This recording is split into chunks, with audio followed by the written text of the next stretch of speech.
Skull.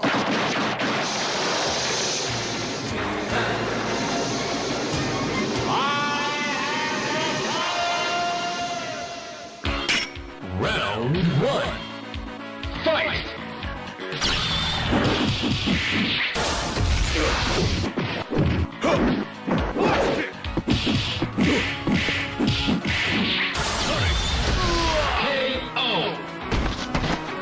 Until next time, this is He-Man wishing you...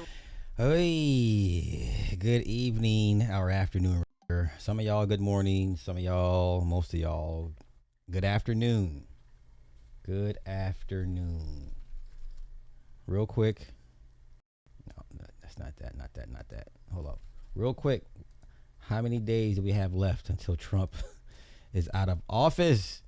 We have 875 days. Until Trump is out of office. I think I will do this every day until that decrepit, dementia-ridden, disgusting megalomaniac is out of office. We have 875 days left of Trump, y'all. Okay? Stand firm. Stand strong. Stay vigilant. Yes? Okay.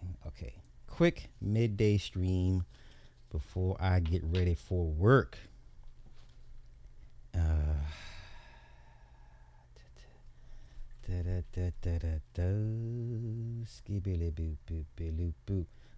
Where do I want to go first? You know what? I mean, wait. I know. I'm gonna go to. Where is it? Okay. Any Hollywood updates right now that I care to talk about? Nope. Not really.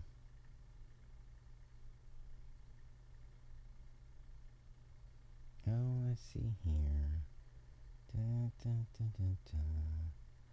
Okay. Well, you know what? Yeah. We can do some Hollywood stuff real quick. Let's do this real quick. I don't have a whole bunch, but here are your top streaming shows for the week. Netflix is Facing El Chapo. I watched that the other day. Pretty good. I have not seen No Sudden Move on HBO Max. I've seen Luca. Is good. Of course, Prime has Masters of the Universe. I have no desire to watch Avatar. Don't care. Outer Banks on Netflix. The Pit is a classic. HBO Max, Disney Plus, Loki back in the top streaming numbers again. Reacher, everybody's watching Reacher. I don't watch Reacher. I don't. Oh, Terminal List is back.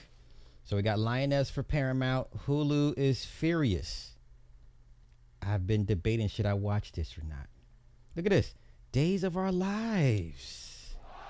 On Peacock, y'all. Days of Our Lives. And Strung. I'm not surprised. I am surprised. How many black folk have Peacock? Travis Barker was, this documentary was pretty sad, especially when his kid was telling him don't get on the plane. That was pretty bad. That was sad. But how many black folk have Peacock? Because you know white folk are not watching this. But nonetheless, it's doing pretty good, decent streaming numbers. You know what you don't see though? You don't see anything from Stars until I'm sure next week, because Michael is on the site. I can see Michael giving Stars a huge shot in the arm.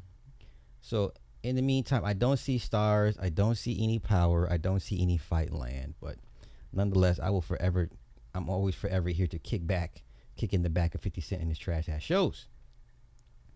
Yeah, Facing El Chapo. This was good. 3.2 million views in its 3-day opening weekend. Globally, 18 million views on Netflix. Okay. Let's go here. So, Meta's got some new provisions in regards to how young adults or young folk will be interacting on its site. Oh, come on, don't make me do this. Don't make me do this, bro. Don't make me do this. Do I have an account? Okay, do I have an account? I don't have an account. No, damn all that. All right, never mind. I used to have an account with the New York Times. Never mind. So here's what they're offering. So Meta settled its case. 52 attorney generals on Wednesday. $17.1 billion. Okay. The deal landed a week into a California trial. California, once again, leading the charge when it comes to, I don't know, the law.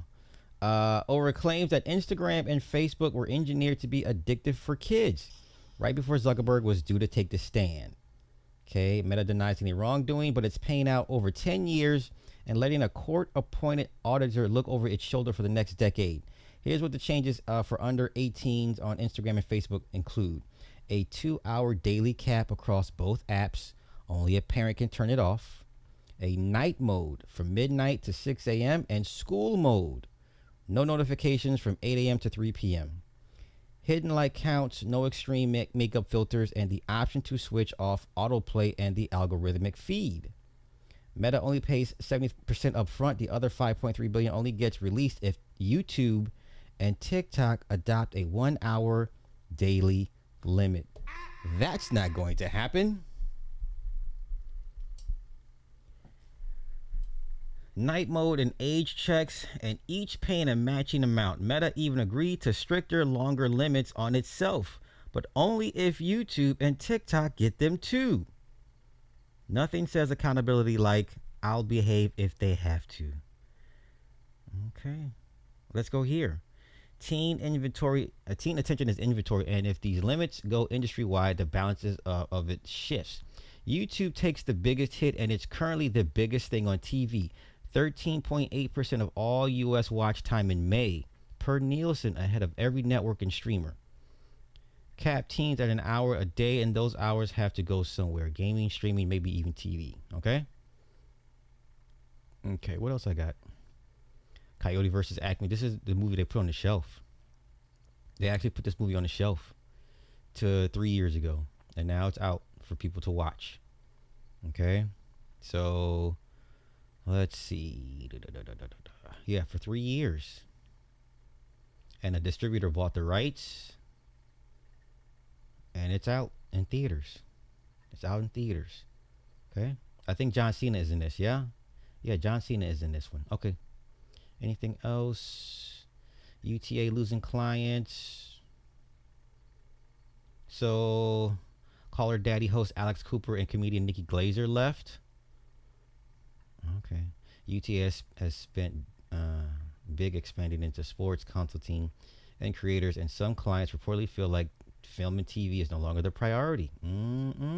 So this is the problem right here. Okay.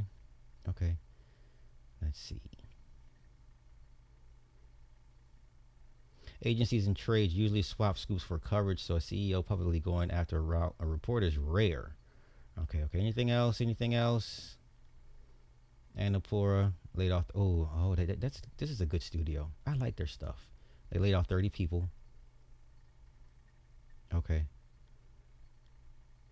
Olivia Wilde's movie The Invite just hit 50 million worldwide. Somebody keeps trying to tell me to go see this. I'll wait for it to hit streaming. Let's go here. Montana joined Iowa in asking the Supreme Court to toss the 12-state antitrust suit blocking the Paramount Warner deal, calling it politicized. Neither state is party to the case, so legal expert liken its odds to hitting the Death Star's thermal exhaust port. Yeah, stop. Just stop. Okay. If this were just merely about who owns CNN, you could work that deal out pretty quickly. Because people keep saying, well, this is a political. It's political because whoever owns CNN will shift the narrative come these pending primaries and the election of 2028. Okay, if CNN is that important, then just buy it by itself. Sell it to itself outright, or just buy CNN outright, and to hell with everything else. If it's that political, I'm just asking questions. Let's see, Mark Wahlberg, another movie. Samara Weaving, another movie. Oh, what? It just sounds kind of crazy. Let's see here. Okay, it's called Hive Mind. It's an environmental thriller from Thunder Road and Badlands. It's about killer wasps. We've seen this movie before. Okay, let's see. Give me the synopsis. You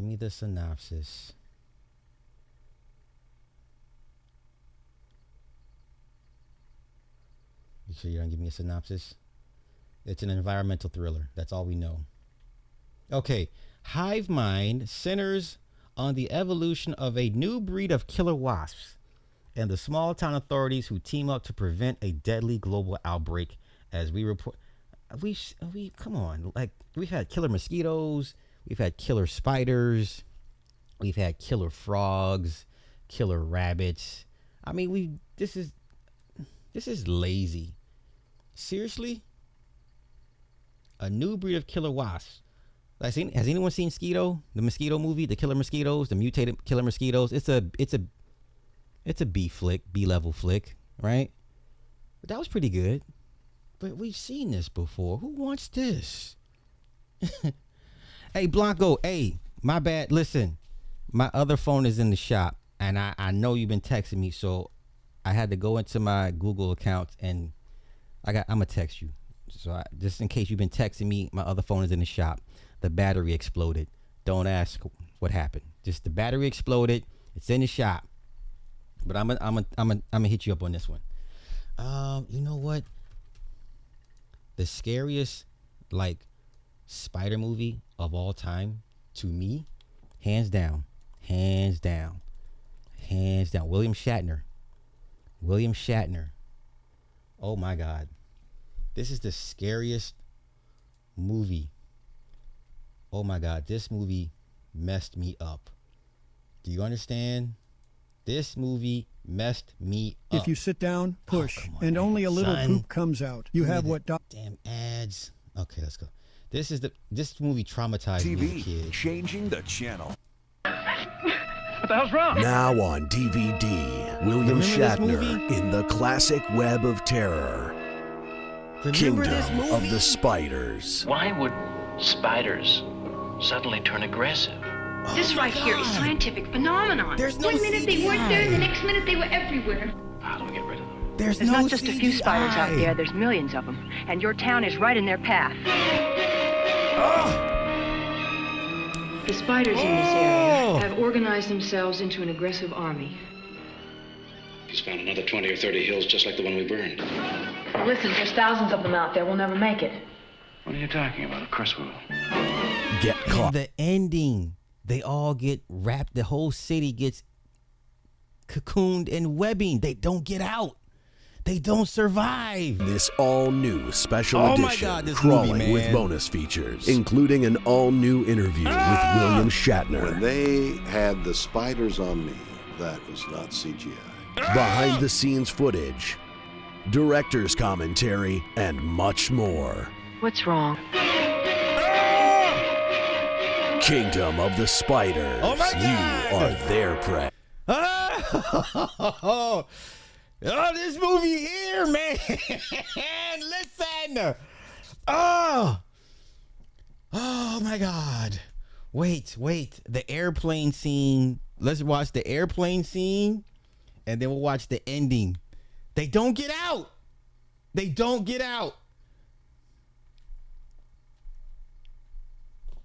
Let's get to the end scene. Because listen, they don't make it out. At the very end, when the spiders kind of make their push, into the homes and stuff. And then like the next day, they're cocooned in webbing. The whole city is encased in webbing. They don't make it out, and they kind of leave it ambiguous. Like, whoo, shit. What did you think about the ending? It was kind of dark the way they decided to like go about it. It was dark and silly, but I guess this movie is kind of silly. Because what happens is the camera pans out. It pans out on top of the city, and you see the entire city covered in webs. They don't make it out. I expected more. It's so there you go. memorable. Even if somebody hasn't really seen this movie over and over and over again, like I have, they will always remember that scene. Yeah. It's just kind of like a nightmare. This is the the end fact scene. that this whole town is covered with a giant web. Cheesy Pete's. Good grief. Good grief. This movie Simply terrified peel off me. the adhesive back. Like you've had to watch this one as a kid. Insect movie. It's about the cockroaches that became smart. We'll go look at that too. It terrified me as a kid. Okay, there was a cockroach movie where they were smart. They chemicals or something, and they could communicate with the humans. Oh, okay, cockroach movie where they became. It's a 80s movie. They became smart, right? They became intelligent. What is the name of that movie? Nope. Somebody remembers that movie. I'm not crazy. What is the name of that movie? Oh my goodness. It's gonna drive me nuts. It's gonna drive me nuts. Not no damn Joe's Apartment. It was in the 80s. Okay, let's do this. 1980s.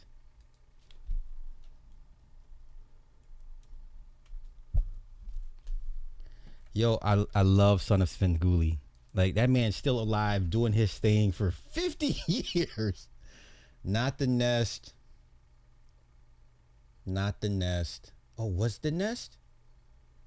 This might be it. Oh, this might be it. Yeah. Yeah, okay. This might be it. 88? No, that can't be. No, that's not it. Wrong movie. No. Nope. Early 80s. It was early 80s. Damn it. Nah, it's not The Nest.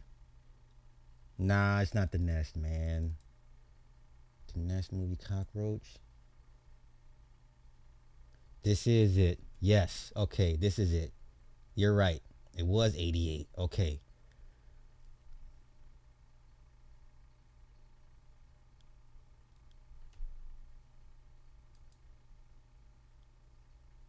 This almost feels illegal to know if you're a... Fucking ads. Killing me right now, son. You're killing me with the ads. Okay. Yeah, this is it.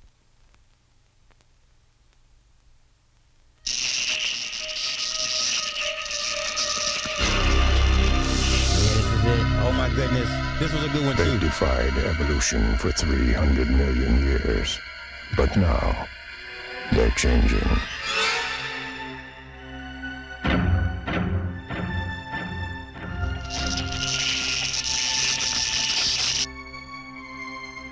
Is it them?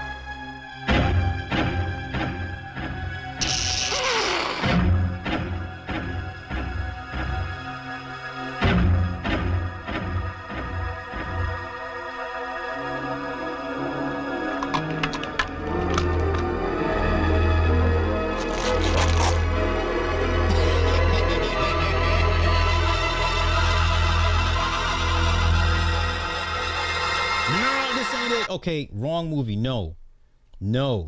It was just regular cockroaches.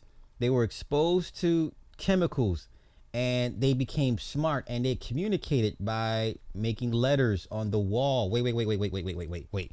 Okay, I know that it wasn't The Nest. Cockroach movie where they made words on the wall. They were talking to the scientists. The scientists understood. Yeah. This had to be Joe's Apartment. No way. No. It's an older movie. I know what I'm talking about, y'all. This ain't it.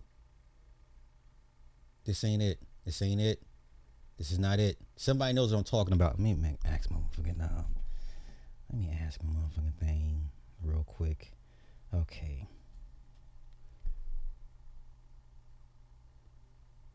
Hello. Yeah, give me the name of the cockroach movie from the early 80s where the cockroaches were exposed to chemicals and they became intelligent. And there's a scene where they communicate with the doctor by spelling letters on the wall.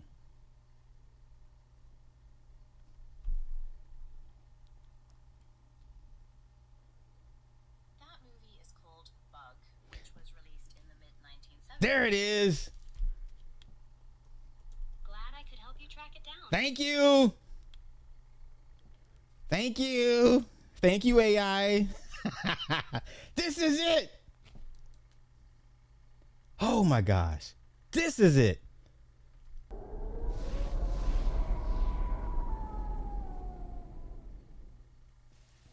It was a day like any other. The air hung heavy with the heat. Then it happened.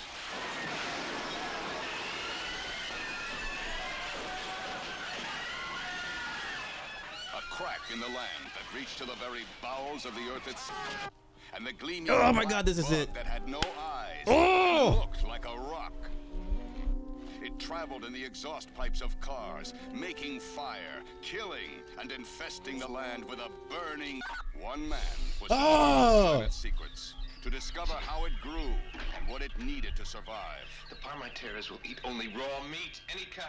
At first, it ate only ashes, but now it needed meat, and it would get that meat from whatever source it could. Bug. Jeez. You won't live alone. At all. When the bug comes to your house. Oh my God. Oh my God. Y'all never seen this movie? You guys never seen this movie? Seriously right now? Y'all never seen this movie before? Oh my God. Oh my God. Thank you for the 10 on the Cash App. Okay, there's one more. It was about killer slugs in the 70s, right? They, once again, chemicals. And, oh, the one scene. Okay, killer slug salad scene. Oh my God, yes. This is it. Slugs, 1988. Remember this?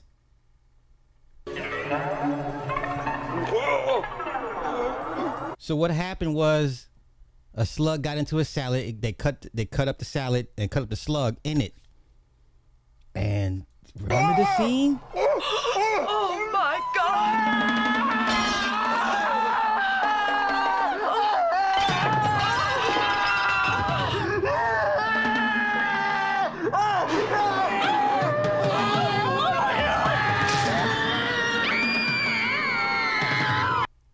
Oh my God, yeah, who said Squirm? Squirm's another classic. Squirm is another classic. All right, we're gonna check it out. We're gonna check it out. We're gonna check it out. We are here for it. Let's go swimming or something. Well, hey! There's something slimy down there. I don't like it. Aw, you're trying to scare me. Hey!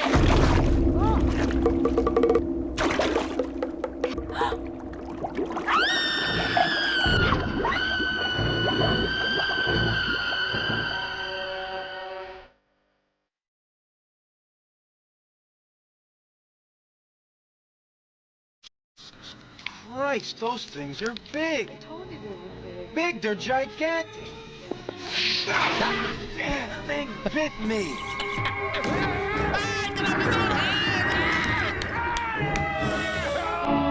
It got into his glove. It was in his glove. Ah!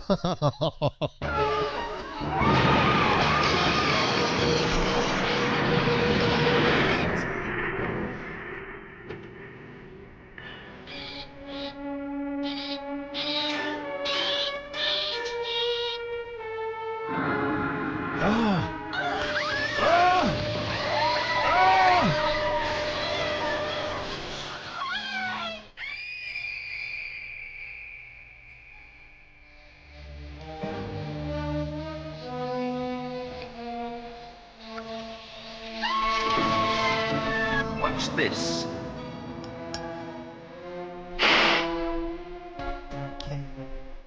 That was the scene. That was the guy in the salad. It was in his salad. That was the scene. What is it? Another crab. Maybe it was the anchovies that I put in the salad. Maybe. The salad did taste a little salty.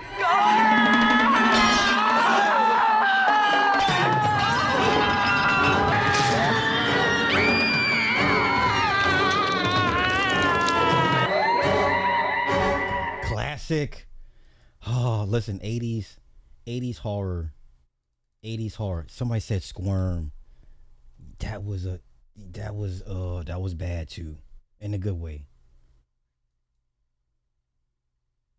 This professional 32 How did we even get here? Yeah, James Gunn, that was Slither. That was him. He needs to go back to that, because the shit that he's putting out now is trash. It was a violent summer storm.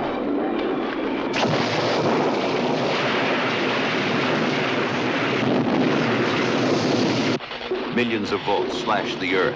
That was the worst storm we've had since I was knee-high to a duck. Folks talked about it and started getting things back to normal. When Mick hit town for his vacation. Well, it's straight ahead about 5 miles. But things weren't normal. They were changing. Mother bit me. I never saw one bite like that. Strange, frightful changes. That night, it all started. Stop doing that. I'm not doing anything. This was the night of the crawling terror. American International presents Squirm. Jeez. They came from everywhere. Like, there's one scene where they're digging into the guy's face. Classic scene. Millions of writhing, seething creatures oozing out of...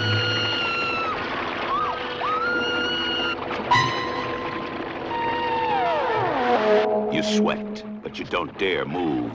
Oh, no. Terror grips every nerve in your body. You want to scream, but you can't. Your heart beats so fast, it feels like it's going to burst. Jerry?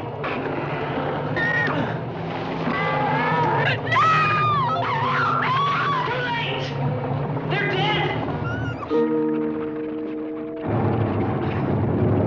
Yeah, that. Where's the? I want to find the one scene where they're digging into they dig into the guy's face.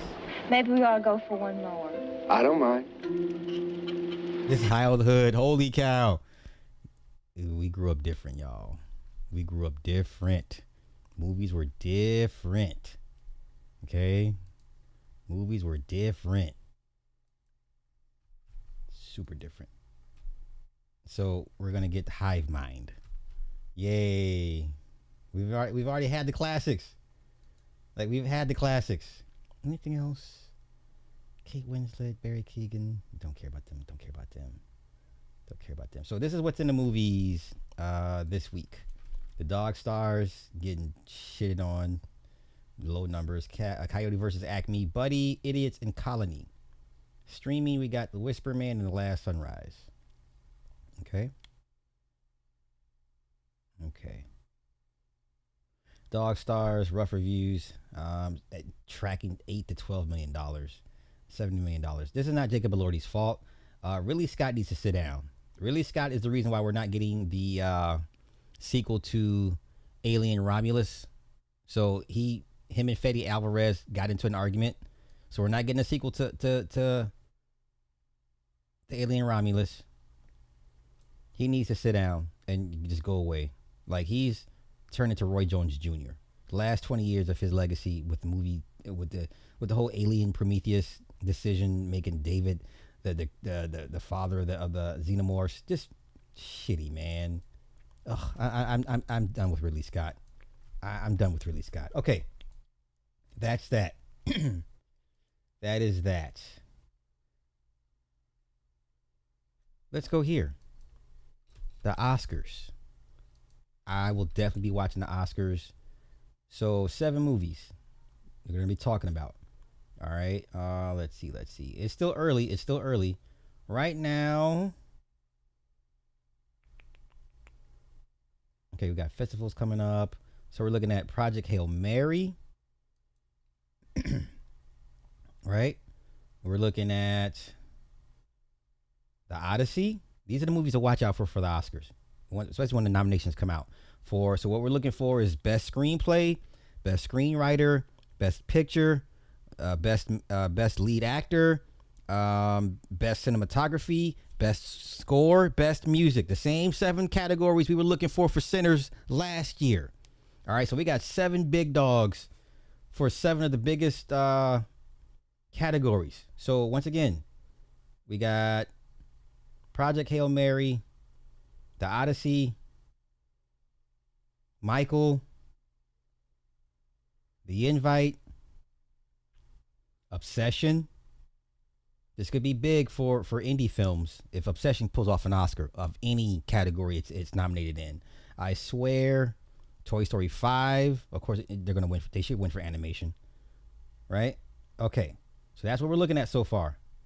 So this is all our predictions. Best Picture: The Debut, Dune Part 3, Fjord, The Invite, La Bola Negra, The Odyssey, Project Hail Mary, Tender Loving Care, Wild Horse 9, and Wildwood. This is just predictions. These are not nominations. It's people hedging their bets. Best Director, we're looking at Mike Leigh, Martin McDonagh, Christopher Nolan for The Odyssey, Denis Villeneuve, and Olivia Wilde for The Invite. Best Actor, Digger hasn't even come out yet. So once again, these are early predictions. Tom Cruise for Digger, Matt Damon, Odyssey, John Malkovich, Andrew Scott, John Turturro. Okay. Actress, Marion Bailey, Rosalind Elazar, Julianne Moore, Indy Navarrete, and Olivia Wilde. Once again, this will change. These are just predictions. Supporting actor, Andrew Garfield, this goofball that wanted to be a freaking gay Spider-Man.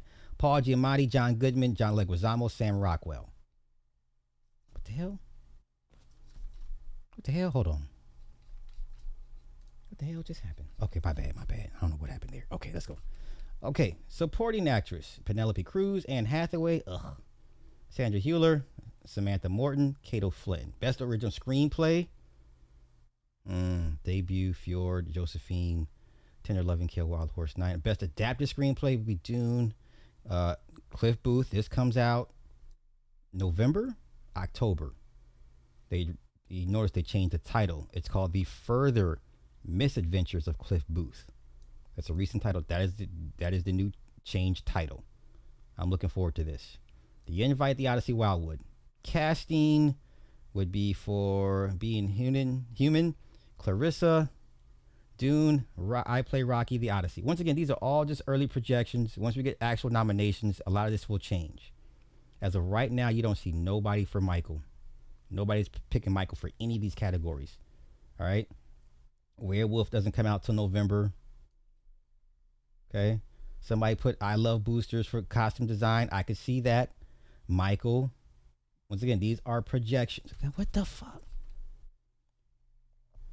Projections. All right? Projections. Film editing, makeup, sound, visual effects. Guys, -0 hasn't even come out yet. Right? It's not even out yet. This comes out in a couple of months. Okay? All right? Okay. That's that.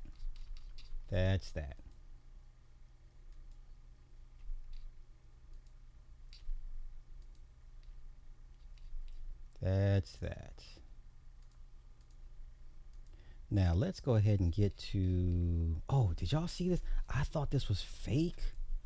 So this nigga really is gay like that? Wait, y'all. Did y'all see this? Okay, Ryan Russell. That's his name. Ryan. I had to make sure it's not fake. It's real. Oh, this nigga here, y'all. Oh, black man.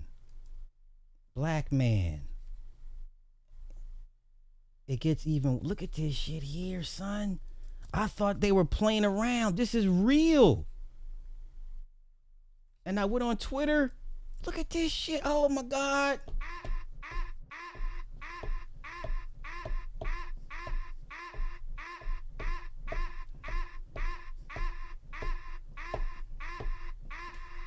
man, what are you doing?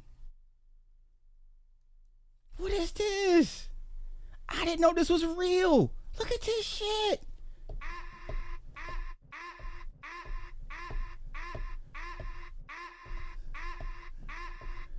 What is this? I never knew this was a thing. Jesus Christ. Oh my God. Why y'all always... And then when you go gay, you go get a white gay person. I don't understand that either. They've been together since meeting on Tinder in 2019. Making history as the first openly bisexual. Oh, you bisexual? Oh, no.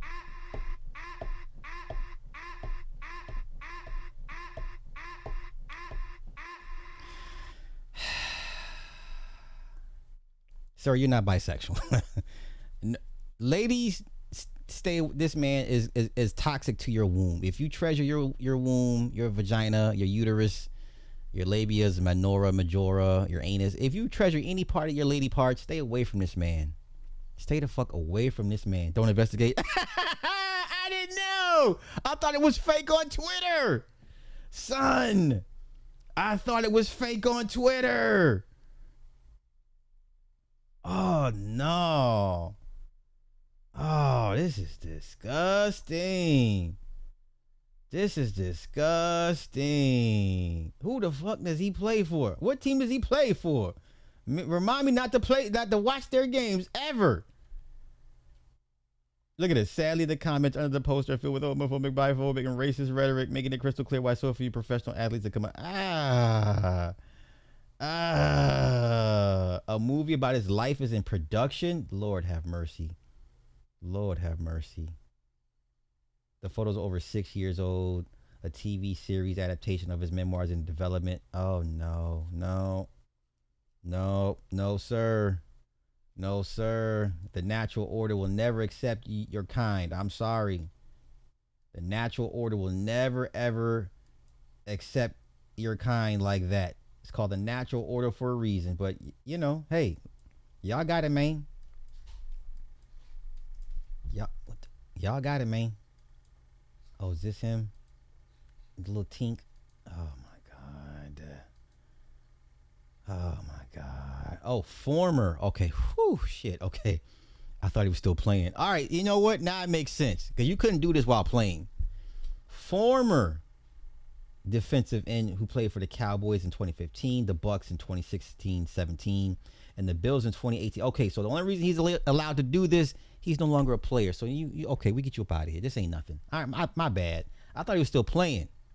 2018, sustained a shoulder injury that prevented him from playing again that season. He ended up retiring. Okay, after leaving the NFL, Russell went on to become a poet, author, and activist, and released his memoir, detailing his journey as a bisexual NFL player who struggled to keep his sexuality a secret. Sir, you're not bisexual. I'm sorry. Let's cut that crap. Look at this shit here. Lord have mercy.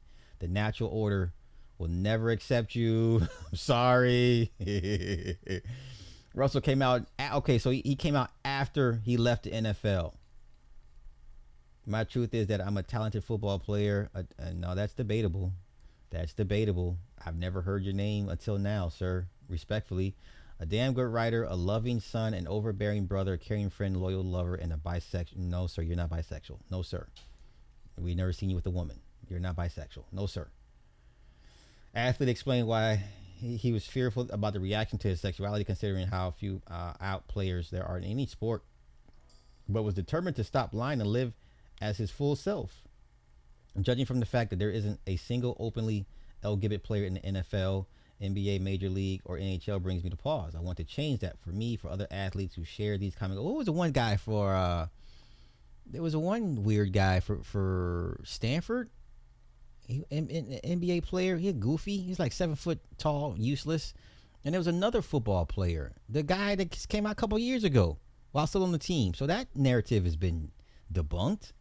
So there's been a couple. I can recall one NBA player and one NFL player that were active in the majors that came out. So I don't know about all what he's talking about. Coming out was a brave choice and a huge man. Listen, people, we're so over this. Just get it over with, man. Because you're not doing it for us, right? Who is this boyfriend? Okay, they met after they matched him with Tinder, just months before he came out publicly. Had no idea who Russell was when they met, and has admitted all these years. Still don't know anything about football. No, I still don't know anything about football other than the fact that he tackles me. Oh, that's gay. Oh my God. O'Brien is a former dancer, current comedian, social media content creator, has more than 2 million followers. Last year, O'Brien took his comedy show on the road, touring through conservative states, because I feel like going into these places and being my authentic self is a sign of resistance and rebellion. Okay. Sony Pictures optioned his memoir in 2023 with plans to turn it into a half-hour comedy series. I'm not going to watch that shit. Okay. Still in development. Okay. Black man. I don't know which is worse. Gay black men or gay black women. They both go with white folk. I don't understand that shit either. If you're going to be gay, be with your own people. Right? I don't know, man. Hey, what do I know? I thought the pictures were fake on Twitter, y'all. Once again, this is the gayest shit ever. Oh my God. Oh my God. Okay, I'm done. Last bit of movie news. Snoop Dogg's biopic. Do you care? Yeah, of course we care. Of course we care. It's Snoop Dogg. It's Snoop Dogg. Okay. Let's go here. Snoop Dogg's getting a biopic, y'all. Every role cast in the Snoop Dogg biopic so far, from Dr. Dre to Tupac and Snoop himself, another Tupac recast. Tupac has had more recastings than anybody I can recall. Okay, Snoop Dogg is the latest rapper to bring his life story to Hollywood. Broke the news that production was already in motion in April on a biopic simply titled Snoop. Will this do better numbers than Straight Outta Compton? I don't think so. I don't think this will do bigger numbers than Straight Outta Compton. I just don't see it. I don't see it. The biopic will be directed by Hustle and Flow's Craig Brewer, while 8 Mile producer Brian Grazer is set to produce the film alongside the West Coast rap legend. After my brothers told their story on Straight Outta Compton, it's my turn. Man, unless you're going to get into that death row shit, like grimy.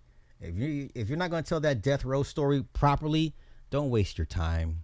Because all that anybody cares about the time when you were at death row. That's it. That's all. That's all I care about. I don't care what happened to you before then, and I don't care after you beat the trial. I want to know what happened between you, Dre, Suge, Pac, David Kenner. You leaving death row, going over to No Limit. If you're not gonna get into all that, I'm not gonna watch this shit. I'm not. You better get into the weeds with this one, right?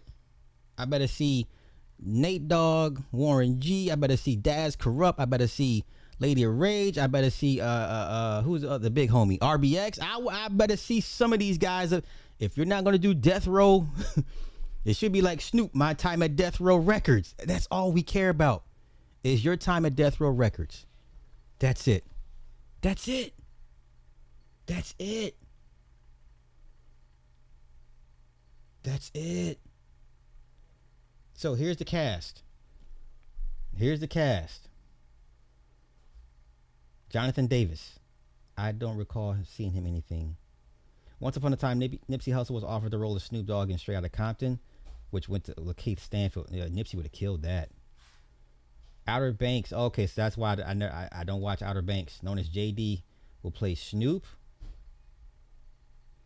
This guy's playing Miles Bullock. Oh, he was from the Kevin Hart series. He played a very good bad guy. He also is in BMF. Okay, Miles Bullock will play Dr. Dre. Lauren London is going to play Snoop's mother. Lauren London is going to play Snoop Dogg's mother. Why?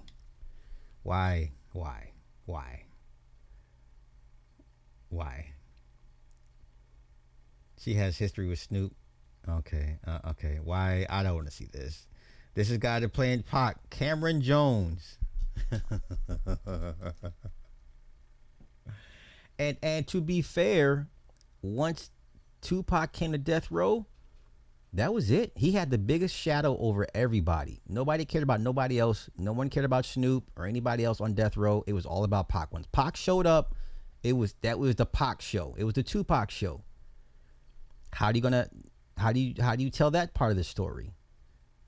Cause that was it, man. When Pac went to death row, it was it. He was the star. He was the show. So I'm not sure how you're gonna introduce Tupac and while try to keep Snoop relevant. Snoop was in the shadow. Okay. This guy looks nothing like Tupac. Where's the other guy that played in that trash ass movie that played Tupac? Bring him back. He looked like him. Shit. For me, like biopics, I know you wanted to cast somebody that has the acting chops, but damn it, a resemblance would help too. None of these people resemble none of these people. I don't know what Snoop Dogg's mama looked like, but give me some. I mean, damn. Let me just say this. Let's compare that to the Beatles movie.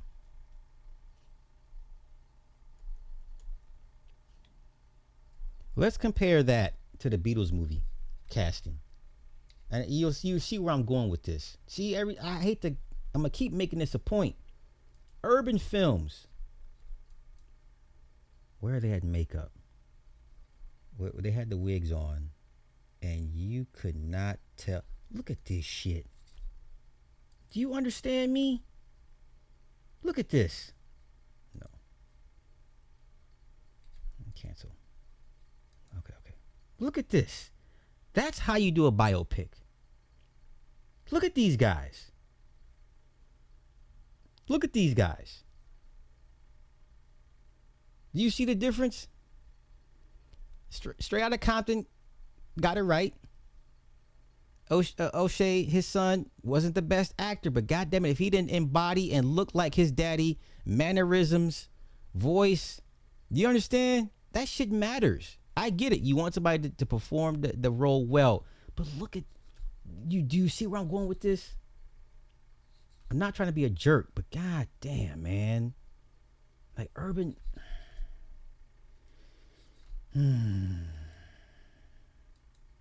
These guys look nothing. Let's continue, man. Let's continue. Look at this shit here. Now here's Warren G. This is the guy playing Warren G. Al G. Smith. I mean, are they even trying at this point? Do you know how many doppelgangers of each and every one of you that is running around this planet? We have at least 5 or 6 copycats. At least 5 or 6 copycats that look like you on this planet easily at any given moment. At any given moment. Okay? At least 5 to 6. I'm lowballing the numbers. But let's continue. He's playing Suge Knight. Where's the other guy from the Tupac movie that plays Suge Knight? Bring him back.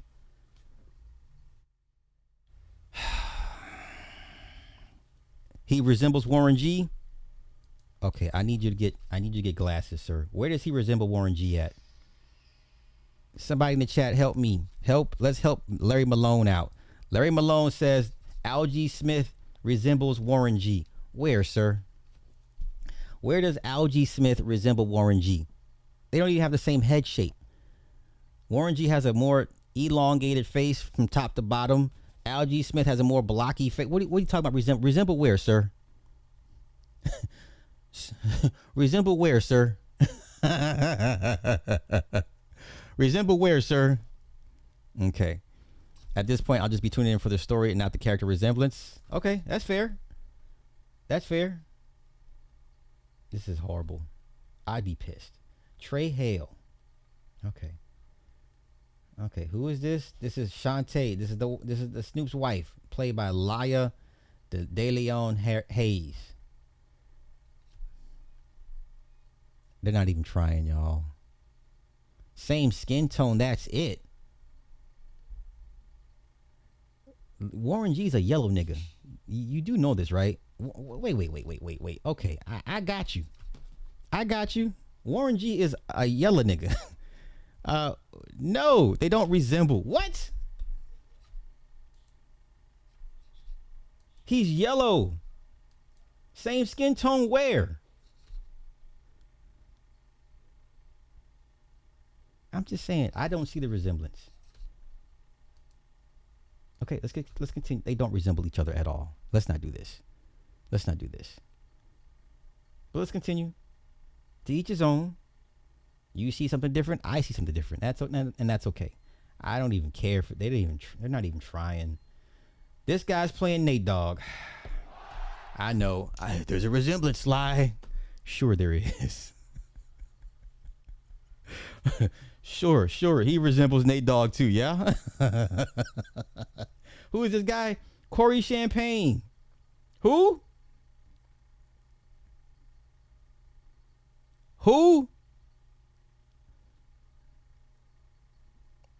But Sly, all he needs to do is grow a goatee and shave his head. He'll look just like him. Sure he will. Hey, let's continue. Oh, Lady of Rage. Now this could work. Jonica Booth. This could work.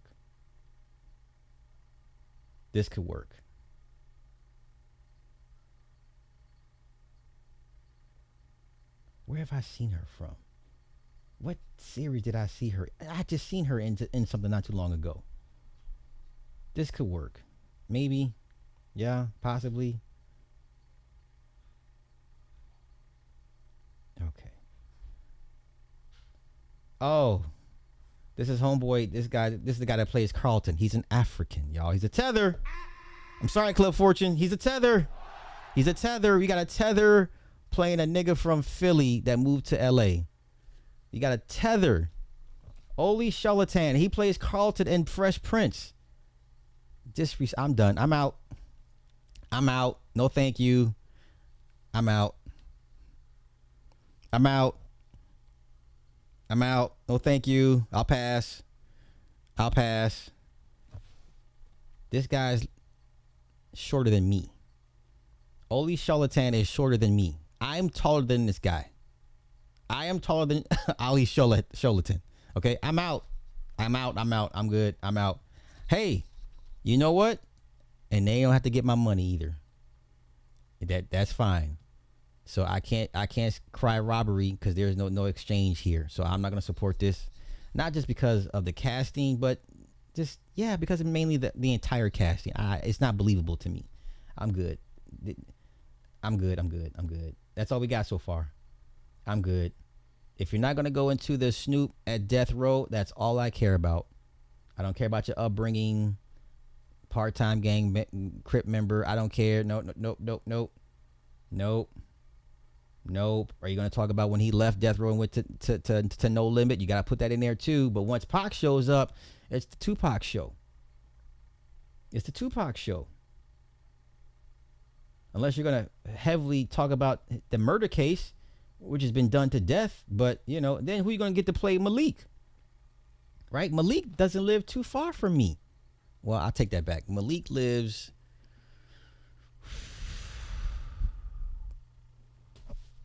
Okay, it's a barbecue place, and it's on that street. Okay, McKinley Lee literally lives less than 5 miles from me. Literally, he lives less than 5 miles from me. Still has the Benz the S500. He races cars. He likes to race cars. Still has the gray silver S500. I dare you fact check me on that.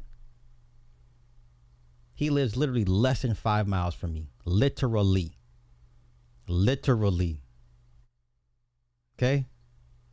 All right. Yes, Lauren London is playing the mother. I don't even. What does Snoop Dogg's mother look like? Let's take a look. Let's see how bad this casting is. Snoop Dogg mother. I bet she's dark skinned. Is she dark skinned? That's the mama. Okay, she's light skinned. She's a red bone.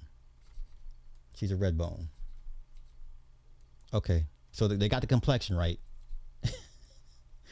They got the complexion right. She's more like a brick red. I wouldn't call her a red bone person, but yeah, she's reddish. That's Snoop's mama, and this is who's playing Snoop's mama. Hey man, hey, it is what it is, man. It is what it is, man. She playing Snoop's mama. It is what it is. Hey man, listen.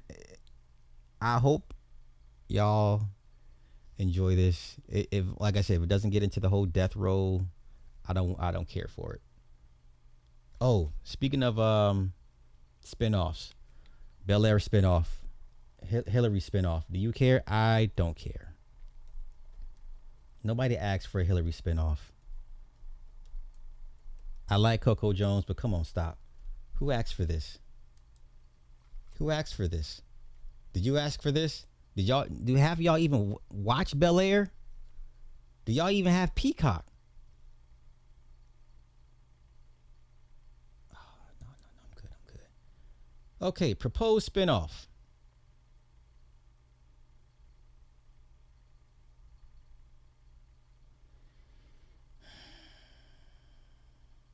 Peacock developing Hillary, a Bel Air offshoot centered on Will Smith's cousin, played on the mothership by Coco Jones. Set the headline to potential new series as the title star. Hillary is written by Tracy Oliver, Girls Trip in Harlem, who is new to the franchise.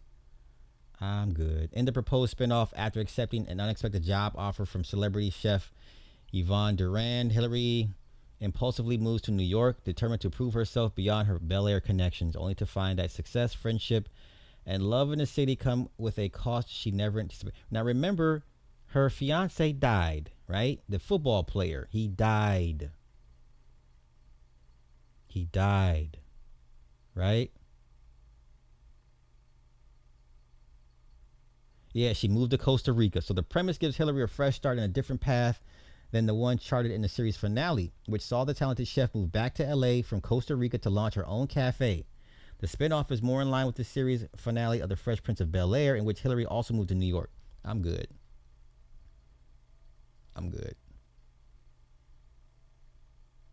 Bel Air, which wrapped its 4th season run in December, is okay. I'm good. I don't. No, I'm good. I'm good. No, thank you. Yeah, basically, that's what it sounds like. Or maybe it's a mix of Sex in the City, because once again, her fiance, the football player, he died, and her and Jazz had closure. I don't even remember what all took place in the season finale. It's been so long for me. Well, I'll watch some shit and then I'll forget whatever. But I'm good, man. I'm good. Different strokes. I'm good. No, thank you. Okay, now I'm gonna get on to this because I got like an hour left, and I want to get this all knocked out. But once again, man, listen, biopics can be tricky if you don't knock out if the casting ain't on this. I hate to say it, man, but this is perfect casting. Perfect casting. Hell, Oppenheimer casting. Cillian Murphy resembled Oppenheimer. Cillian. He looked, I mean, he resembled Oppenheimer.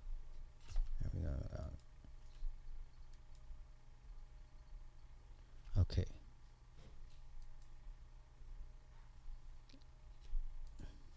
Like, come on, man. Come on. Like, you can do better. You can do better. You can do better.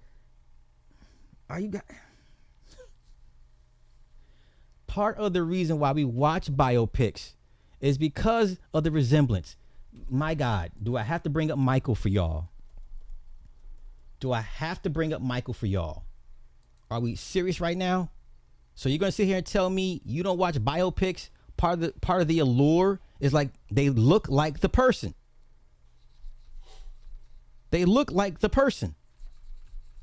That's part of the reason why we watch biopics.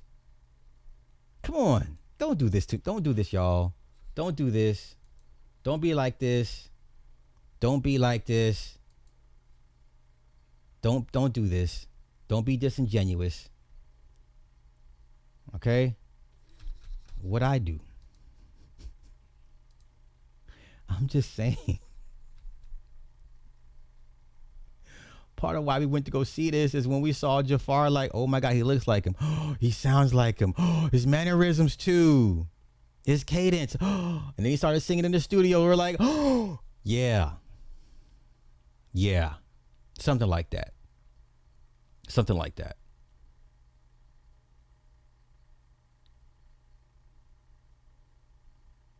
Okay.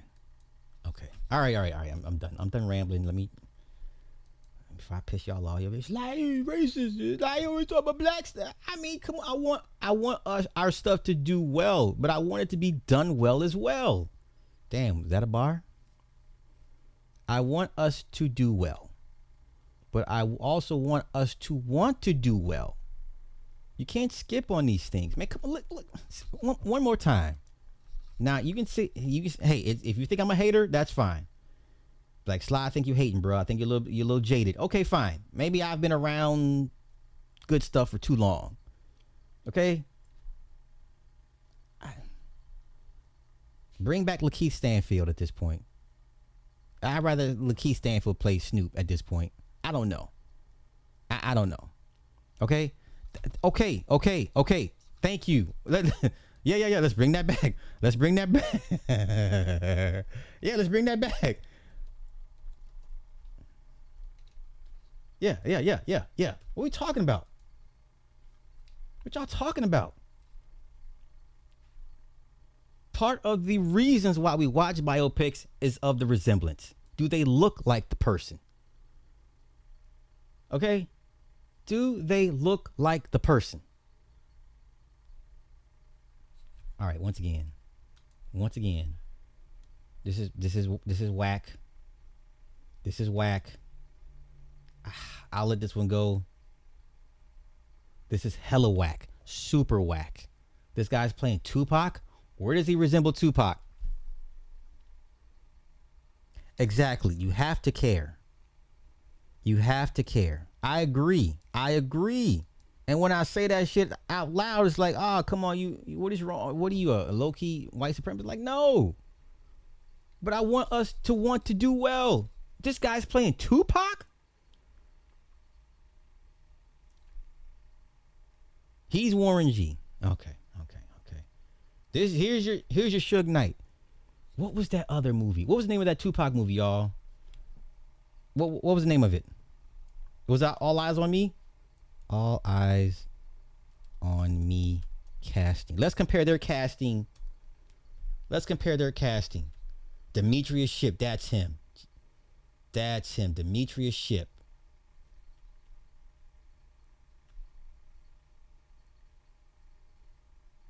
Okay, you're not gonna give me the pictures. I want the pictures. Give me here we go. Give me a fan day. Come on, man. I want the pictures, man. Let's try Rotten Tomatoes. Son of a bitch. Okay. Wait. Movie database. Okay, fair enough. Okay, look. Demetrius Shipp. Yeah, bring him back. This is the guy you got playing too. Where was he at? Why are we playing these games? Why y'all doing this to me? Don't make me say the quiet part out loud. This guy's playing Tupac. How many times has Tupac been recast? Bring him back. Did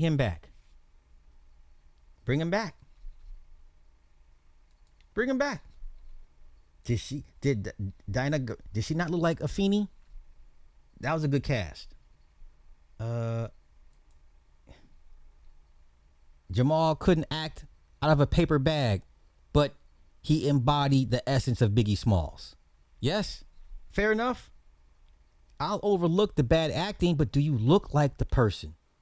I'm willing to suspend disbelief over somebody that looks like the person rather than can they act. I'd rather you just look like the person, and I'll be like, okay, yeah. I don't care about the acting per se. Okay? This is the guy that had Suge. He looks more like Suge than this guy here. And then there was another guy that played Suge. Oh, the guy that played Suge in Straight Outta Compton. Bring him back.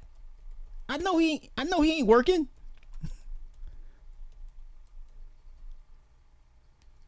Bring him back. Come on. Come on. Yeah. This is why Straight Outta Compton was I mean dead for dead. Like dead to rights. That he was his daddy. I didn't care if O'Shea could act or not, but he was his daddy. Okay? No question. This was the right casting move to make. Corey Hawkins as Dre, you could debate, but he looks better as Dre than, where is it at? Well, who's playing Dre? Where is he at? Where's this guy at? Where's the other guy at? Where's the other guy at? Yeah, y'all, for real right now? Seriously. Okay, who else? Jason Mitchell killed it as Easy. Neil Brown looks like DJ Yella. They resemble. Does not Jason Mitchell resemble Easy E? Come on, stop playing these games with me, man. Aldous Hodge might have been miscast. Aldous Hodge is 6'3", 6'4". MC Ren's like what, 5'8", maybe 5'9". I'll let this one go because he wasn't a core central figure. Didn't have a whole bunch of lines. Lakeith Stanfield, bring him back for Snoop. Let him play Snoop, man. Might as well. He's a method actor. This is the guy that plays Suge. R. Marcus Taylor. Bring him back. I know he's not working right now. I know he's got some free time. Okay? Marlon Yates played DOC. There's a resemblance there. I forgot this was old girl, Alexandra Shipp. I totally forgot about her. Okay, do you see where I'm going with this? There's a point to be made here. I think I'm making pretty good points for my case. Okay? You have to want to care. And if you don't care, then what are we doing, man? Okay. That's the rest of the cast. Okay. Once again, yeah, Straight Outta Compton is probably the best casted urban film. I don't consider Michael an urban film, but hey, there's something in it for everybody, I guess. I mean, good luck with this. Magic, thank you for the 2 on the chat. What about Fassbender, Steve Jobs? Man, okay, like I can do this all day. And that's the problem. Like the longer I do this, the more it looks like my points are white aligned or white adjacent. That's the problem. I can do this all day with these biopics, and y'all gonna be looking at me like, well, damn, Sly, you sound like you just don't like anything black. And I'm like, no. Let me see Steve Jobs side by side. I'd rather forego the acting ability and I'd rather forego the acting ability as long as the person resembles who they're playing. Like, I can deal with that. I'm more willing to take on somebody that looks like the person. I'll put the acting chops second, okay? I don't want to get down too down in the weeds with it, man. Once again, if you're not gonna talk about that death row days, man, what's the point? Okay, let's get into it. What's this mom story? What is this? Okay, feminism. Let's go here. Mother blames postpartum psychosis after offing her 3-year-old son and tried to off her 2-year-old. Okay. Nightmare. That's how one of the defense attorneys representing a Durham mother describes her case. Andrea Faust is accused of killing her 3-year-old son and trying to kill her 23-month-old child. In February, she plans to plead not guilty by reasons of insanity. WRL Sean Gallagher has been following this case. He joins us live. Sean, we should mention Faust's defense says that this case is eerily similar. Then, hey, if I could snap my fingers and make a law that all women who recently give birth cannot have access to your child for at least a year, because obviously leaving it in y'all's care is a goddamn death sentence. If you can't handle the emotions after the pregnancy and the hormones, all, then we need to take your child from you for at least a year until you figure that shit out or get on these meds to calm you down and bring you back down to planet Earth. That's what it sounds like to me. Like you guys are the problem. You guys are the danger to your own children. Okay, once again, did your mama try to drown you in the bathtub? Did your mama try to put you in the dryer and turn you on high heat? Did your mama try to put you in the microwave? Did your mama leave you in a hot car, 100 degrees for 8 hours a day? Did your mama try to off you? Let's continue. To a national case, the Lindsay Clancy case out of Massachusetts that's making big headlines. Yeah, that's right, Dan. She said exactly that these are eerily similar, and you can see why when you see that case in Massachusetts where Lindsay Clancy is accused of killing her 3 children. But here in Durham, the attorney for Andrea Faust hopes that this case will demonstrate how to properly treat and rehabilitate a woman who's going through her worst nightmare. The attorney for Andrea Faust tells me the headlines read like a postpartum psychosis case. But after meeting with Faust for the first time, attorney Nicole Golinsky tells me in a statement, "I knew this was a not guilty by reason of insanity psychosis case." Faust was initially found incapable to go to trial in March, but that was reversed in May according to court documents. Now she'll undergo another mental health evaluation for her not guilty by reason of insanity plea. It is a defense that is easily made, but very difficult to prove. NC Central law professor Irving Joyner explained what's needed to prove this kind of plea. It means that they have lost control of their mental faculties such that they don't understand right from wrong. Well, a lot of people are skeptical of it, and well, they should be. Yeah. Sounds like an excuse to murder people. And the burden is on the defendant to establish with a high level of evidence that they had no control over their actions. They didn't understand what it was that they were doing. They didn't know. I would rather y'all say y'all were possessed by demons. I would rather give you the demon possession. I'd rather you hear I was hearing voices, murder, death, kill. Azazel came down and told me if I don't do this, I'm gonna be. I'd rather you just say I was possessed by demons. I don't know. I'd rather watch footage of you during an exorcism, trying to exorcise. I want to see you. I'd rather you see you rise 5 feet off the bedpost and speak in a different voice, in a different tongue, in a dead dialect. You know, I want to hear you say there is no only Zool. You know, I'd rather you do all that. There is only Zool. I'd rather you say all that, okay? Because this is getting out of hand, man. What's going on at the time. And if a plea like this is accepted, Joyner tells me this doesn't mean that Faust would just walk free. She would still be under the care of a medical professional that would evaluate her. And if she was deemed to not be a threat to herself or the public, then that would go in front of a judge to determine if she could be let free. But Joyner tells me that could take a long time, anywhere from a few years all the way until forever, honestly. Now, how long before society says enough is enough? Y'all doing too much. How long before society says, nah, you bitches need to go back in cages? Shout out to Ill Magic. Yes, and Ashton Kutcher as still Steve Jobs as well. For sure. Once again, the narrative being framed is you women are a danger to your child and you don't need to be around your children after birth. Right? What is this?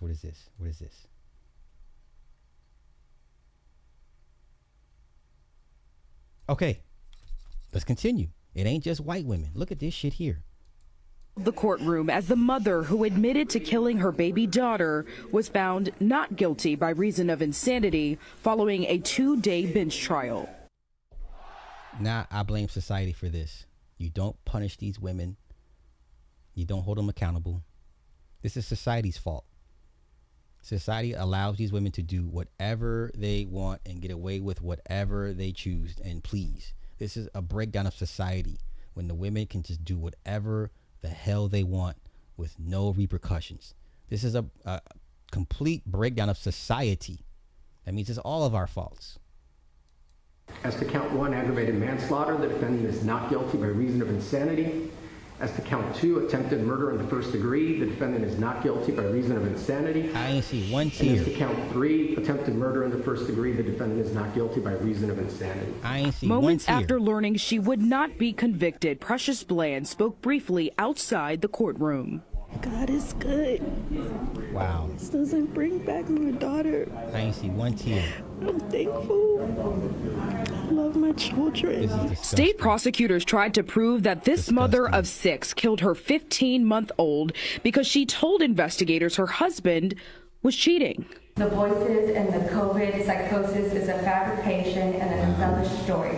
The judge didn't buy it. That theory, it doesn't make sense to me that she decided to do all the things that she did, going to all the neighbors, calling her family members, putting the kids in the water, all of it because she was angry due to some perceived infidelity. Her lawyers argued Bland was overcome by the voices in her head and had a COVID-induced psychotic break. Satan is a deceiver. There's so much that we don't know about COVID, and this was one of the first case in the country to go to trial on COVID being the defense to murder. Bland spent 3.5 years behind bars before being released about a year ago.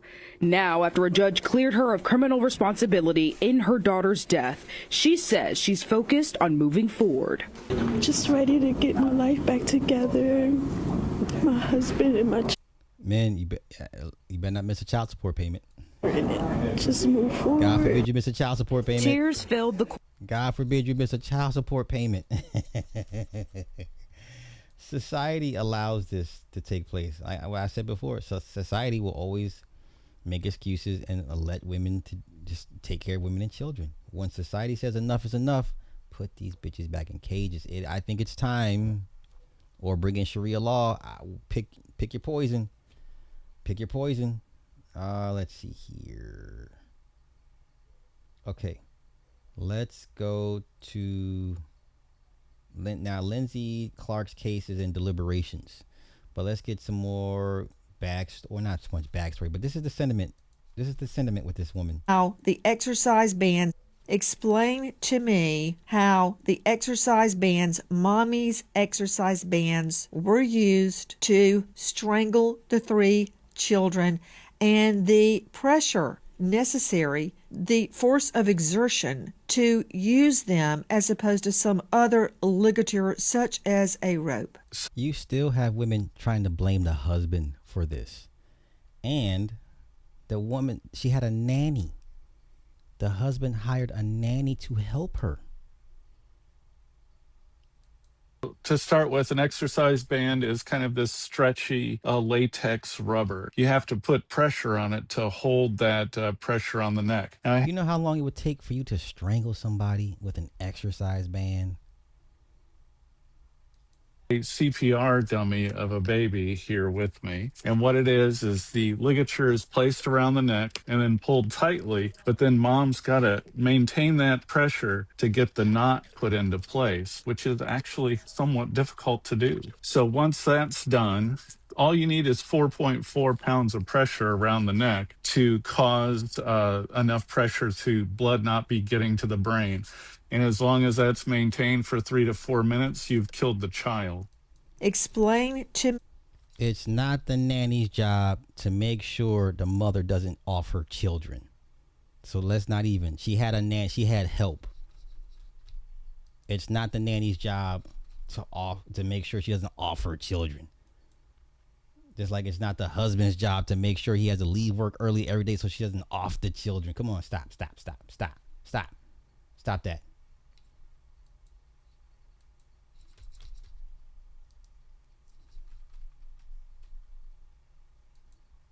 I've had it with you. Women. Oh. They should be commended because they did. I've had it with you. Oh my God! They And should be your commended. They sexism didn't and kill their children. She's a murderer. These women are cheering. These are man-hating women that are standing outside. This is what it's about. They think the husband did it. They're crazy. They've lost their mind. Do you know why they're waving for a murderer? Do you know why the woman is in a wheelchair? Did you even notice that she's Couldn't care less. She's a murderer. Because she jumped out the window after this happened. So she should have. I'd have pushed her. They say that Lindsay was in psychosis. I think these women are suffering from psychosis. They've been watching too many true crime Netflix dramas. You know, this was a incredibly privileged woman, incredibly wealthy. She had a nanny, and she's still complaining that she needed help. She could not have got more help from the system that she already have received. This is a murderer who strangled her children one by one. One of the boys ran away, and she chased him down and killed him. Laurie Watkins. Wow. What you just said was absolutely disgusting. Thank you. You should be ashamed of yourself. Thank you. And you can hear that he's not. Okay? Why? Because it's true. You clearly don't care, so pipe down. I don't care. And by the way, men watching this, if you have a woman sat next to you on the sofa who is defending this murderer, you got to think deeply about this. I've seen weddings. So we need to have some empathy with. Talk to your women and find out what are they thinking. They're defending this woman. It's I don't think insane. anybody's defending what she did, but you can have empathy for what she went through and how she. I know many women that this has happened to. No, they did not kill their children, but they also, what you failed to mention. They should be commended because they did. I've had it with. Okay. This is women in, I hate to say it, women in general. Women in general. Okay? Most women think like a feminist. Oh my goodness. Let's continue. Mania. No. And is that something you look for? Yes. And did you ever see signs of delusions or paranoia? No. How about psychosis? No. Would it surprise you to know that they indicated that they couldn't treat her as a woman with postpartum psychosis or postpartum depression or postpartum anxiety or any of that, because their opinion was that she was suffering from an over-medication? It would surprise me, yes. Did you ever believe that women deserve support, and Lindsay didn't receive the support that she deserved? We love you, Lindsay, and we're here for you. We're here to show support and love for her. More than 100 people demonstrated outside of Plymouth Superior Courthouse on Thursday morning for Lindsay Clancy, the mother facing triple murder charges for fatally strangling her 3 young children. Her legal team is making the case of an insanity defense and says she suffered from postpartum psychosis. The tragedy has shed a spotlight on maternal mental health. I believe that women... Okay. Once again,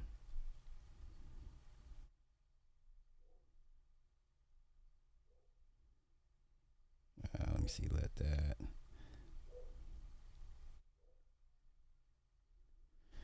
Okay. Once again. Okay. Are you surprised at this point? Like, this is where we're at in society. This is what happens when you let the women just run roughshod.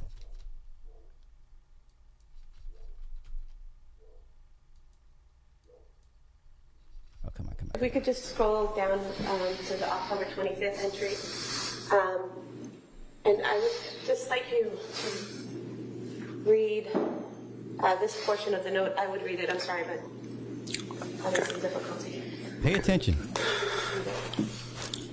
I'm sad and depressed because I am not able to parent my 3rd child like my first. I want to treat any one of my babies like my first, but I know that's not a feasible possibility. I'm sad that I stopped breastfeeding. I feel not as connected with Cal now.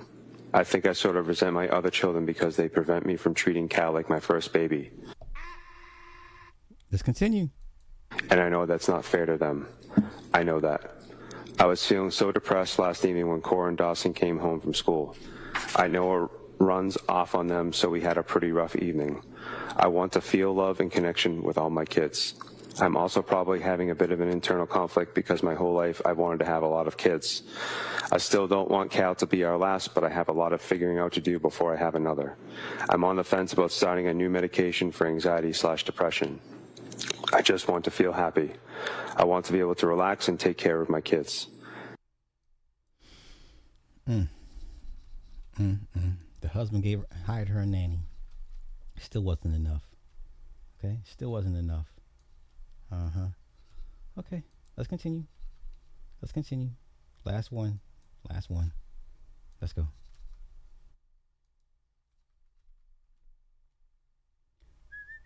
Devastating for the defense. The worst thing that was devastating for the defense. The worst thing they could let the jury hear is how long it took, how she would have had time to stop. She would have had time to get help. The youngest was still alive, although they died later, and that she could have at any point changed her behavior, and she didn't. You can act sane 364 days out of the year, and on the 365th you murder somebody. Does that mean you're sane or insane? That was okay. Now, so it's in deliberations.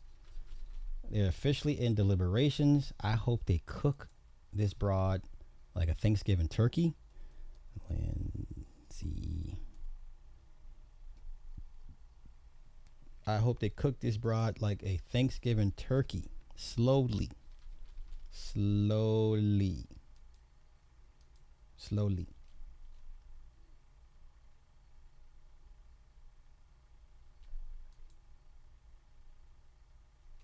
This is the fastest way to wake up poop. I keep forgetting it's on my backup channel. Okay, let's go. Continue deliberations today in the trial of Lindsay Clancy. The mother from Massachusetts is on trial for killing her 3 children. Closing arguments wrapped yesterday. The prosecution says Clancy intentionally planned to murder her children. The defense argues she was suffering from postpartum psychosis. This young lady is not guilty of the killing of her children because she was suffering from a disease and defect. Their mom is the one that's hurting them. Their mom is the one that's killing them. That's extreme atrocity and cruelty. For more on the trial and what we may see today, we're joined by CBS News legal contributor Rebecca Royfee. Rebecca, good morning to you once again. Great to have you with us. Watching closing arguments yesterday was quite striking, as lawyers do. There was some theatrics in the courtroom with coins. What stood out to you, though, as each side tried to make its final case? Yeah, good morning, Errol. I think that the defense did a really good job of taking the facts and making it emotional, because obviously this is a case that is devastating and at its very basic level is a horrible tragedy. And I think mostly humans want to find somebody to blame when there's a tragedy. And so the defense attorney turned that anger against the medical system and against the prosecution. When the prosecutor took the stand, she tried to turn that around and say, this is a woman who killed her children and that she is the one to blame. So if you are angry, turn your anger against her. She could have controlled her actions. She knew right from wrong, and she did this anyway. Now, it was an emotional scene inside the courtroom as well. We saw Lindsay Clancy crying. In fact, members of the jury were also tearing up. But the instructions almost aimed to separate them from the emotion of the moment and simply focus on Clancy's state of mind. So what is the central question for the jury when it comes to psychosis? And how might just the emotion of the trauma of this play into their decision? Yeah, I mean, that's such a great question and really gets at the role of a trial attorney, because of course, when it comes down to it, the jury's considering the instructions that the judge gave them and very carefully looking at the evidence. And in this case, the key question here is whether or not she possessed the mental capacity to commit these crimes, whether she knew right from wrong and whether she could control or conform her conduct to the law. And so when they go in that jury room, they will, of course, be looking at all the testimony and all the evidence they received in light of that legal standard. But the emotion is still relevant. And the attorneys know that, because when you look, you can't really separate a juror from their emotional reaction. So both of the lawyers are trying to use that emotion to direct the jurors in the direction that they would like, to have them see this narrative the way that they presented it in that closing argument. Now, we may have a verdict within a matter of hours. What are the potential outcomes for Lindsay Clancy? If the jury finds that she was guilty of first-degree murder, then she faces life in prison without parole. If they find that she was guilty of this lesser included offense of second-degree murder, then she will also serve life in prison, but will be eligible for parole. And recently, the judge included in the charges a manslaughter charge in which she would be eligible for up to 20 years in prison. And that's something that the sentencing judge would, in his discretion, determine what the appropriate... Look at all of these outs they're going to give her. I wouldn't be surprised if she gets hit with a manslaughter and gets 20 years and still eligible for parole. I would not be surprised if the jury rewards her with a manslaughter. This is one of those, you should get the needle for this. Bring back the death penalty, man. You should get the needle for this. But come on. Sentence would be within that range. And then finally, what the defense has been arguing for, not guilty by reason of insanity. If the jury finds that that's the case, then she will not be released, but will instead go through the civil commitment proceedings in Massachusetts, which would mean that she's essentially held in a mental health facility until doctors find that she is no longer a danger. And there would be periodic checkups, and the DA would be involved in that decision. It's just such a sad case, the loss of 3 children, and I think people lose on all sides of this tragedy. And you know what you don't hear? No condolences to the father. No well wishes, no outpouring, no support, no love for the father. None. I have not heard nobody say, hey, that man over that father lost 3 kids and a wife. Okay. That's why when I see the family fatigue, when the dad goes nuts and just says, you know what, to hell with everybody. Everybody got to go. I get it. I get it. I get it. I get it. I get it. Okay. Let's go check in on the Mo3 updates. I have not been following it as closely as I should have been, but we're here now. We are here now.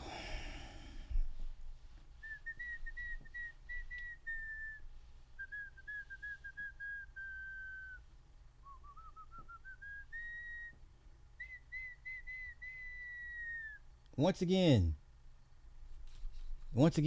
we're back on this. Look at this. This woman said her jawline is a 10 out of 10 masterpiece. Women out here saying this is a good looking woman. Okay. Hey, man. All right. Okay. This person says there's a certain level of ugliness that brings out a new level of beauty. She's like a work of art. So in that sense, she looks unique, and that means her facial structure is admirable. But in general, and society beauty standards, she's not beautiful. Mind you, this is just an opinion. Beauty is in the eye of the beholder. So if she is beautiful to others, that's perfectly fine. My take, for real, she's ugly enough to be pretty. That makes sense. She's unconventionally beautiful. She's ugly, bro. Really ugly. Is the beauty in the house with us? What? Unique face, bold too. She's ethereal. She's not ugly. Okay, regular guy. Beauty is something no one controls because we inherit it from. But for modern science, it is what you make of it that matters. I see absolutely 100% beauty in her story because she has made a great career of it. All I see is a lot of insecure people expressing their fears. She's beautiful, stunning, even. I think they may say stunning, even.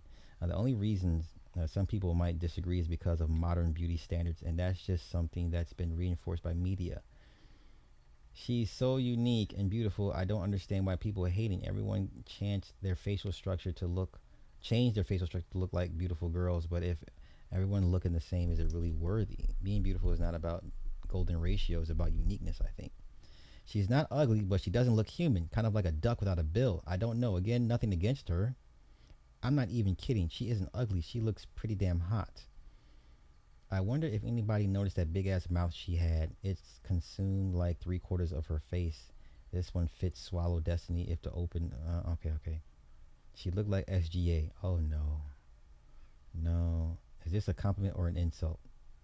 Hey, once again. You said aardvark? What in the hell?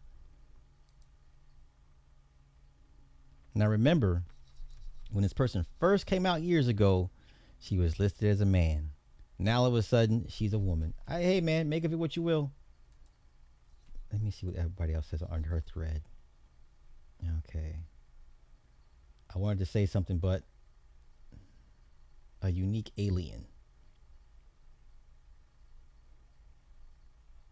That jawline is indeed perfection. I thought jawlines were reserved for men. When did women having very sharp, angular jawlines be accepted? I've never heard that. I've always I've always heard women with jawlines were deemed manly or ugly. So when do we start accepting women with masculine jawlines? I'm just asking. That's a thing now? Like, it's okay to have a jawline as a woman? Because, you know, I can go to a bunch of bodybuilders. They got jawlines all day. And they get told they're manly, ugly, disgusting. Right? Matter of fact, okay, let me go here real quick. Let me find Homegirl. Let me find Homegirl's IG. I want to play devil's advocate. Where is my IG?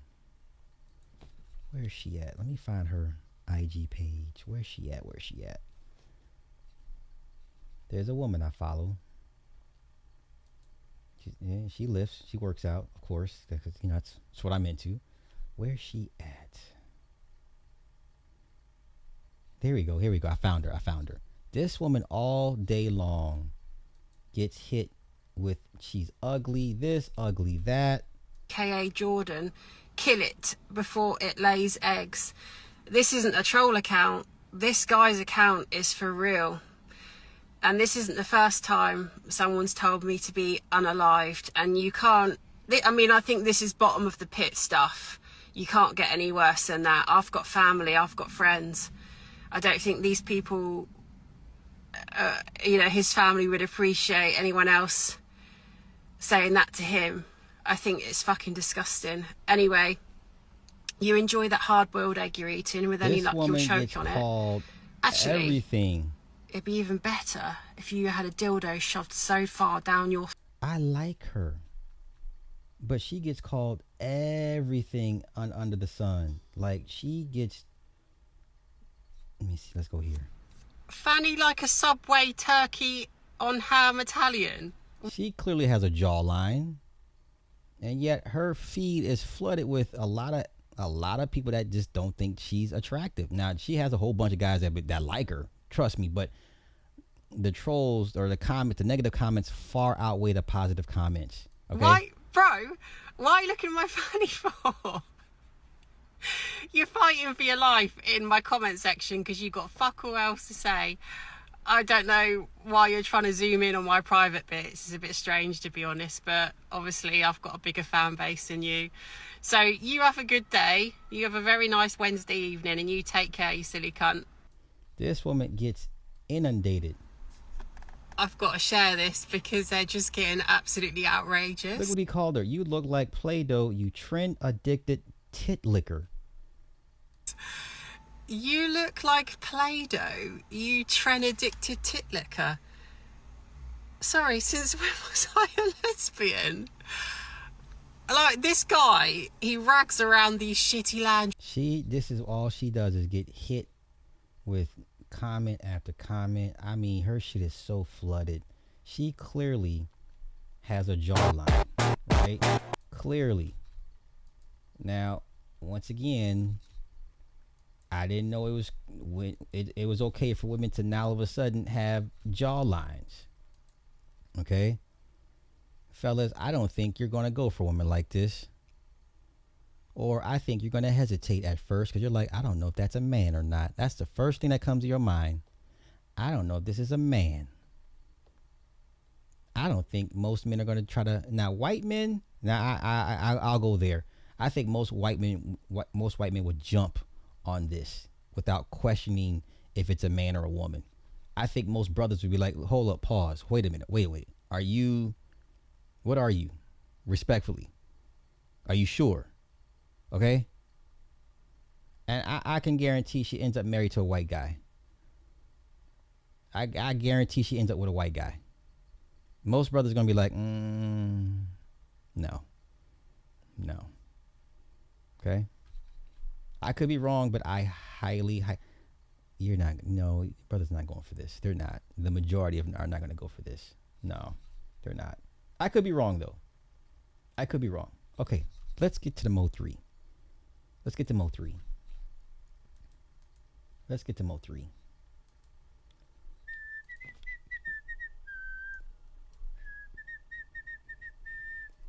Oh, I asked a question in the poll. The question was, Did Mo3 deserve his comeuppance? 56% of you guys said yes. Now, for what we understand, that Mo3 was a bully. He was a bully, right? They say Mo3 was a bully. Let's go here. Did you find out what happened to Melvin? Yes. What was going through your mind when you found that out? Right, this is the same guy that was chasing down Errol Spence. This is this. If what they say is true, that Mo3 used to bully everybody, and he was responsible for Errol Spence's crash, thus hindering this man's, brilliant boxing career, then yeah, he needs to swim with the fishes. No tears should be shed for this man, if what they say is true. I just knew it was just something fishy. Because he was leaving my house, and I just felt like somebody had something to do with it. Like, I asked my son, had he talked to his father, and if he asked if he was there, because he had been asking, can he take them out? So my intuition clicked in. in Trace Farm, that's how you were communicating with Devin. Is that right? I didn't communicate with him. I don't believe through his phone, and we wasn't on talking terms. Did you later go to the Dallas Police Department, and did you remember bringing your phones, both your phone and your son's phone? I felt like my address was given out.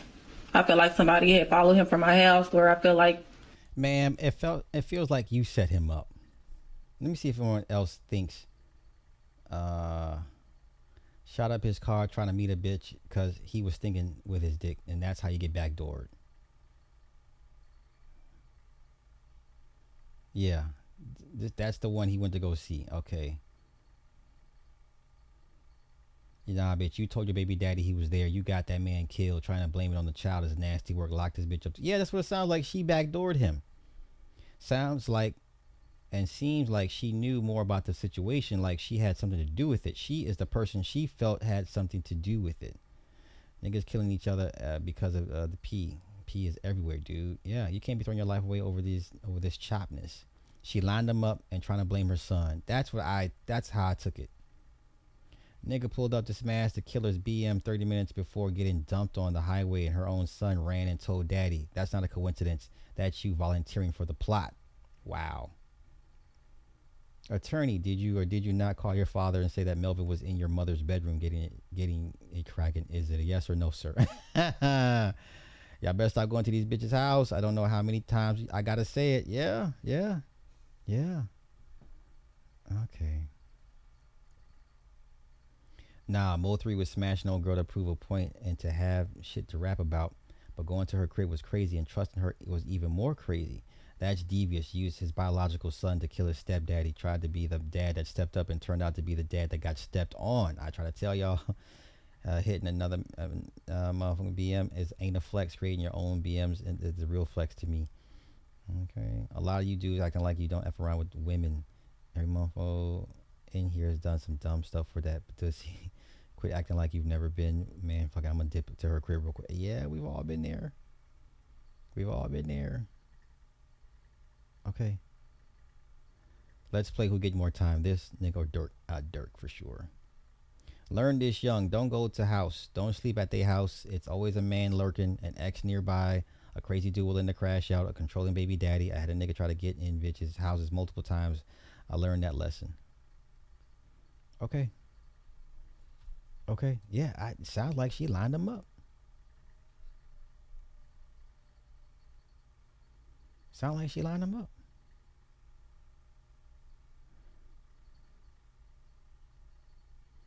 Mo3's accused killer baby mama testified that Mo3 was at her house just 30 minutes before he was shot 13 times with a rifle. She also testified that her son may have told his dad that Mo3 was at the house. This trauma. Yeah, man. So Mo3 got killed over a hole with a weak ass P27 piece. Yeah, that sounds about right. Okay. The man accused of killing rapper Mo3 was seen on surveillance at his house carrying the same gun that he used to shoot, then burning his clothes in the backyard. Why would you burn your clothes in the backyard? That's not very smart. Okay. Here we go. Mo3 poked the bear. He also took on Rainwater's and Roy Leaf's beef with Trap Boy and Yella Beezy. I remember that. He went to a hood, Oak Cliff, that wasn't from to F a chick and got caught lacking or backdoored. Yeah, I'm going to say he got backdoored. Thank you for that. I appreciate that. For sure. For sure. I hope it was worth it, man. Let me see. Let's do the highway footage. Let me get out of here because I gotta get ready for work. Hi Mo3 highway video. Let's go here.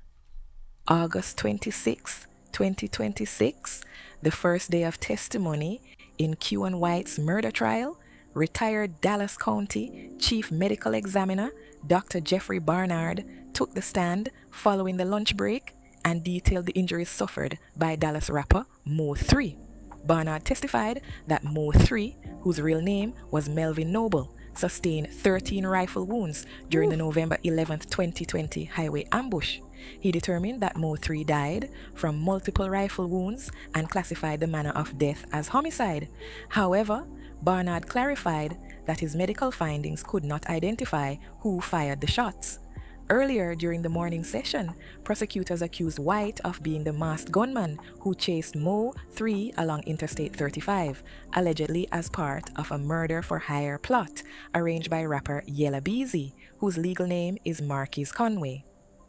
Jurors heard from eyewitnesses and watched semi-truck footage appearing to show Mo3 running as an armed man pursued him. Neurosurgeon Dr. Randall Graham also testified that a bullet struck his windshield before he witnessed the chase and later attempted to save Mo3 by performing CPR. White's defense argued that none of the eyewitnesses directly identified him as the shooter and accused prosecutors of relying on speculation and assumption. Okay. Let's see here. No. Okay, here we go. Let's go here.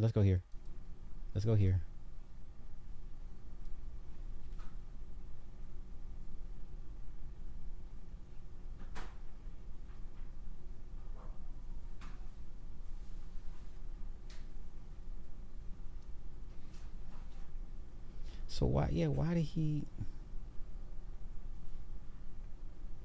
So that's him. He's looking for the firearm. No firearm. Yeah, I would have just drove around. What are we doing? Like, oh wow. But you know what? In the heat of the moment, I guess, and if you don't have that type of training, you wouldn't know. You wouldn't think to go. I don't know.